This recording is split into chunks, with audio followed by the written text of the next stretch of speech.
Good morning, watch fans. This is Jim with the Big Wrist, coming to you with a kind of different watch experience. I'm going to show you the fashion watches that I have kept over the years, why I keep them, and what I plan on doing with them in the future.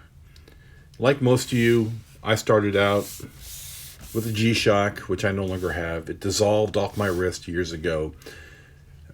My second watch I bought that I was serious about was this Fossil.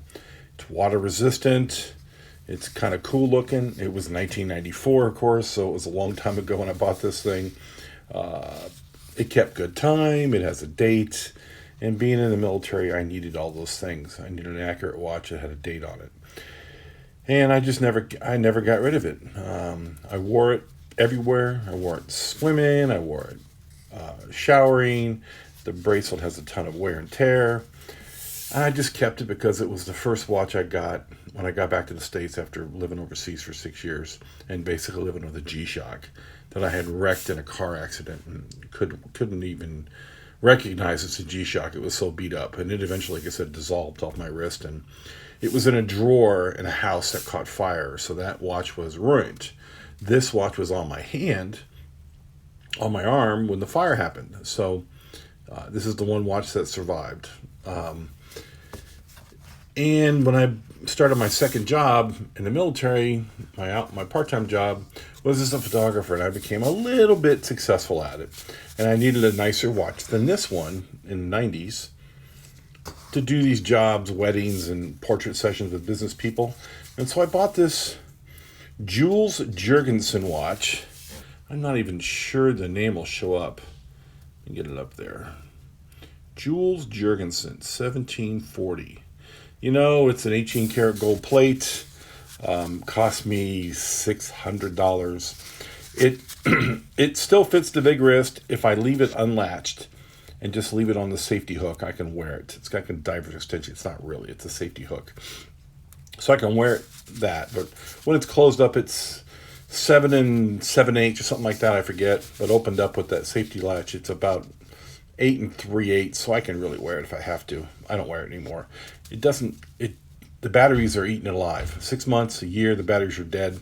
Never figured out why. I had someone look at it once and tell me I needed a new circuit board. I just said, heck with it, I'll just keep it. It's still a pretty watch. So, I still have that. When I first started getting automatic watches, I really didn't understand size according to the internet pictures.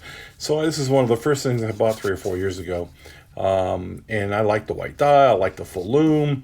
Of course, it's a modified SKX013, I believe. But it's been modified with a clear case back, and it's got the 7S movements. It's no hacking, no hand winding. And of course, when I got it, it's crazy too small. I ended up buying a much bigger strap for it and still don't really wear it, so I kept it. My daughter was getting older, and she had a slight interest in watches, and so turns out one day she bought herself her own watch off Amazon, and it was a Mickey Mouse watch. I thought that was kind of cool, and so I got jealous. I bought myself a Mickey Mouse watch about 4 or 5 years ago, and we had been to Disneyland, and she was 9 or 10 when she fell in love with the House of Mouse. So I bought this watch, and it actually fits the big wrist. It will fit an 8.5-inch wrist, and I do occasionally wear it when I want to be funny or weird. Keeps good time. It's a Citizen automatic. Nothing wrong with this watch. Cost me, I think, $100, $80 off of Amazon used. 90% of my watches I buy secondhand. These two were brand new. This Jorgensen and the Fossil were new. Everything else was bought secondhand. So I got it because my daughter got it. At the same time I got this for her, I got her an Oris. It's a ladies' Oris. It's not a diver. It's it's just a nice little watch. It was very inexpensive. Keeps these two little Seiko 5s. They're both legitimate Seiko 5s. They both,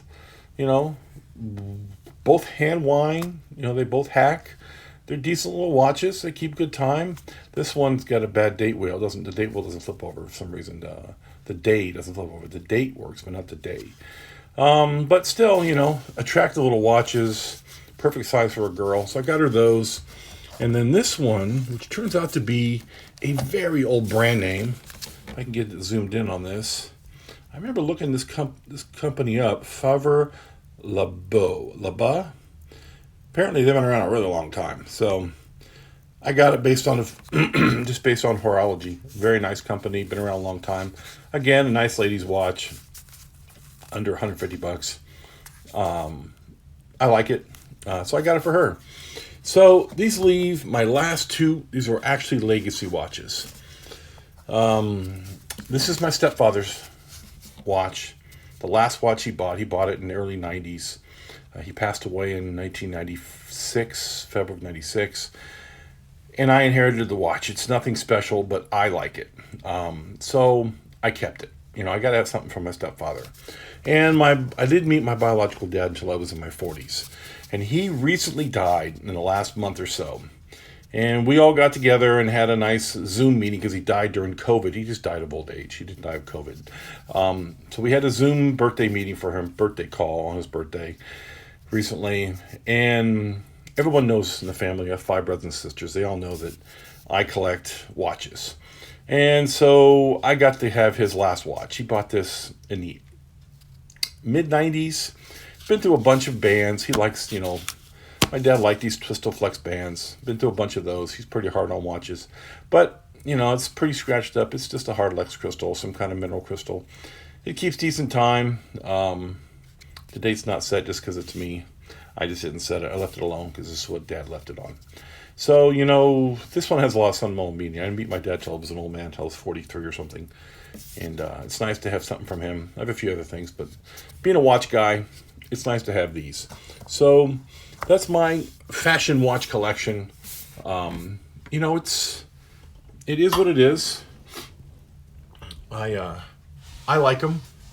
And some of them don't fit the big wrist, but they all fit in the big picture of what life and memories and things like that are about. And I want my daughter to have show it to the internet. But I want to thank you all for joining me for the big wrist. And if you like what I do, like what I have to say, please subscribe, leave a comment, and tell a friend. Have a great